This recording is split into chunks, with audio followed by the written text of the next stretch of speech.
Unbeknownst to the Aristarch Adrastos Lorientos, Mechanist Bion has disobeyed direct orders to not investigate the Eye of Doom.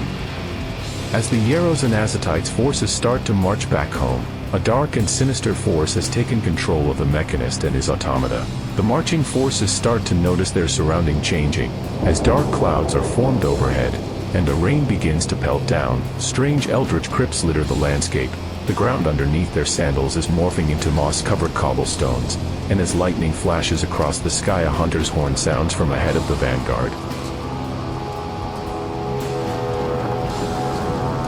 Reminiscent of a wounded bear hunting down the perpetrator, Dreki Olafson, the Taoiseach of Aldabne, the dragon of Seol Muet-A, has led the battered and bleeding remnants of his force to confront the Southerners. Turn 1. The Selenoid vanguard make their way towards one of the mysterious crypts, looking for cover.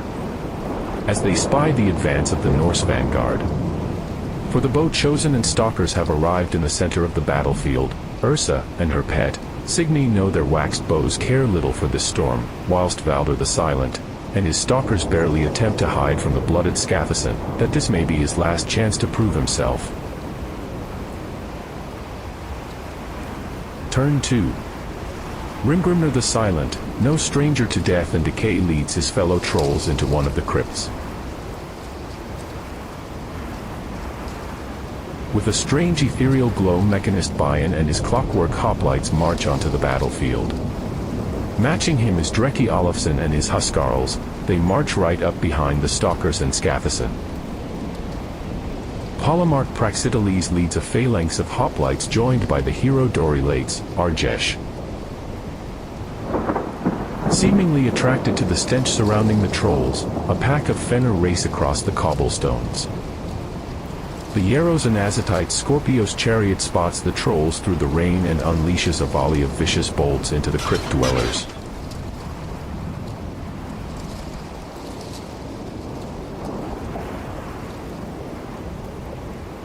As blood is shed, there seems to be an increase in the storm's activity and strange visions flitter amongst the clouds.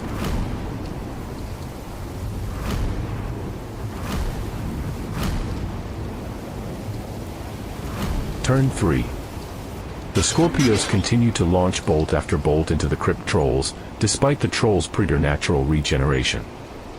Not trusting or interested in leaving Scathason to deal with the city-state center, Dreki Olafson leads his Huskarls through the stalkers, and calls out a challenge to the artificial men. Joining him is his old friend Tethra the mountain giant. It seems the city-state intends to fight beef with beef, as they send the Minotaur Thyrians towards the giant.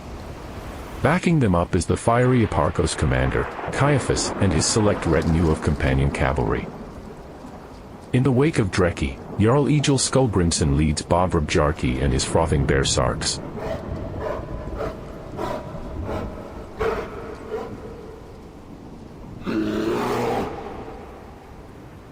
Continuing the theme of beef and power forming on the battle's right flank, the Ugr arrive.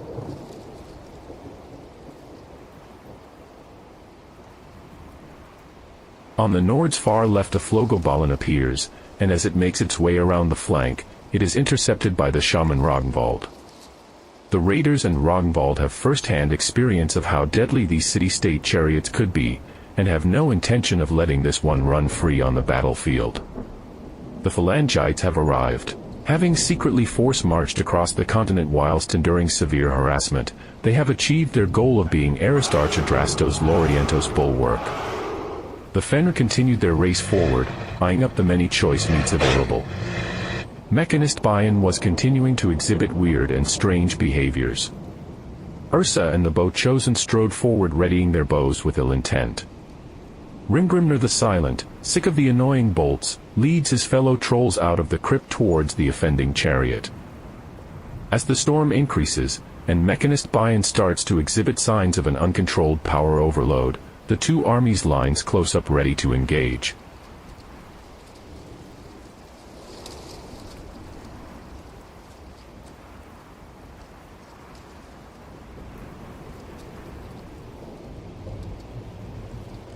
Turn 4. Eparchos commander, Caiaphas, knowing the strategic importance of the chariots, and never one to shy from combat, leads his companions into the trolls, stabbing fiercely with his spear, the Victus. On the opposite flank, the shaman Ragnvald finds it surprisingly easier than normal to access the bitter cold magics of the elements and unleashes a creeping frost of death towards the Flogobalan chariot. The Flogobalan driver, recognizing the danger, unleashes a short torrent of fury, then urges his lions around, leading them away to safety. Actions have many unintended consequences. For this chariot, the consequences are dire, as the Flogobalan is now in full view of Isra and the Bochosen, who take great care to riddle the lions with hunting arrows. Back on the other flank, the Minotaur Thyrians move up in support of the Scorpios. The Scorpios driver is too busy to notice as he unleashes bolt after bolt towards the oncoming Fenrir. Just in time to witness companion cavalry being pulled off horses by seemingly immortal trolls. Hearing the cries of despair but uncertain of what's happening, the Selenoi unleash a high volley towards the commotion, seemingly having little care who they will affect. Now is the time for beasts. The Fenrir hurtle into the lions, pulling the Scorpios, seeking easy and fresh prey, but the lions of the Lorien are bred for war and easily match the wolves of the north. Tethra, the mountain giant, seeing the Fenrir struggle, moves up in support, tree limb at the ready. Marching the hoplites towards the deadly Bochosen, Polemarch Praxiteles and the hero Arjesh prepare for violence. Dragon banners whipping around in the storm, the Ugr make their way towards the center of the conflict. The giants of Lorien have arrived. The guardian of the city has appeared on a battlefield far, far away from home, and with him comes a rejuvenated and inspired Hephaestian, for Flaus Volta is back and eager for redemption. As all the eyes are drawn to the giants, Arist Archidrastos Lorientos leads his phalangites and Mechanist Bion's clockwork hoplites directly into the dragon of Seal Muradhay, as they challenge Dreki and his Huskarls to mortal combat.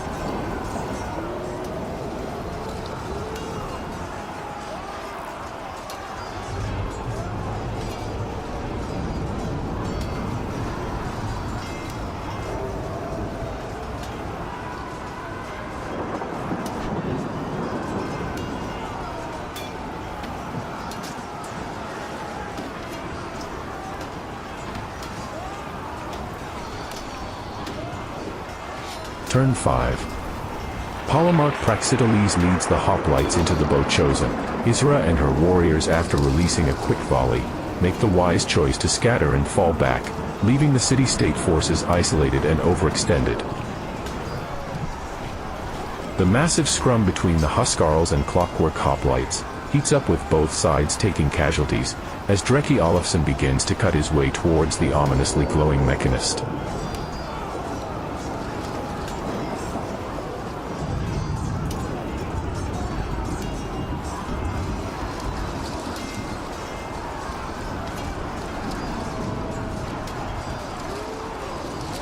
At the same time, the Fenrir and the lions of Lorien continue to tear chunks off of each other.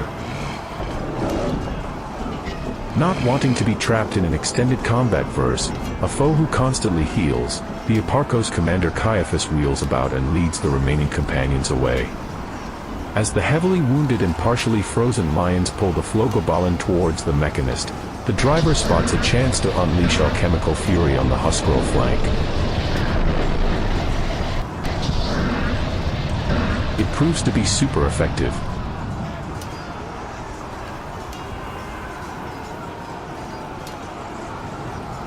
In the wake of such a momentous occurrence, a still comes over the battlefield and certain units take a pause to reassess the situation.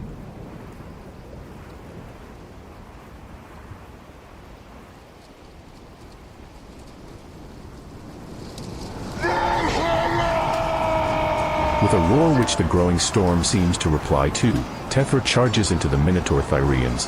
As the battlefield is enveloped in a magical haze, all is confusion, all is chaos, and from the skies something terrible forms.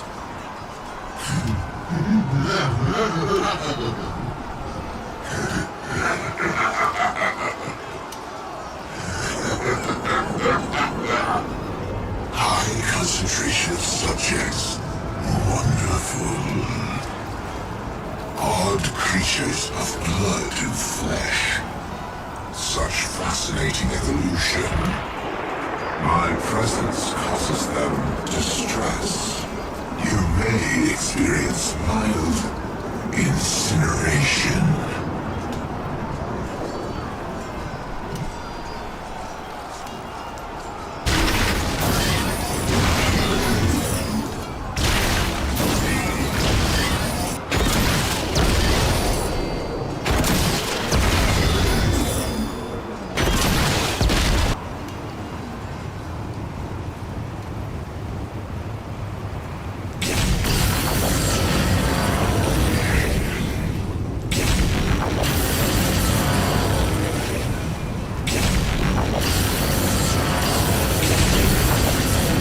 The end. As an ancient apparition forms in the clouds, beams of pure purple malevolence strike down indiscriminately, though as Mechanist Bion glows brighter and brighter the beams seem to seek out the Nord's forces more and more. There is much to learn about this world. The tempo of the beams dissipates, leaving the battlefield littered with scorch marks. Of the Nord's forces only the stalkers, raiders, and trolls remain, in any shape to fight, but their will is broken. And the Nords flee from whatever entity the city-states have unleashed. Mechanist Bion, Aristarch Adrastos Lorientos and the forces of the Yaros and Azatites believe they have won their prize. And an entity the dragons fought long ago is now free in the world of Ea again.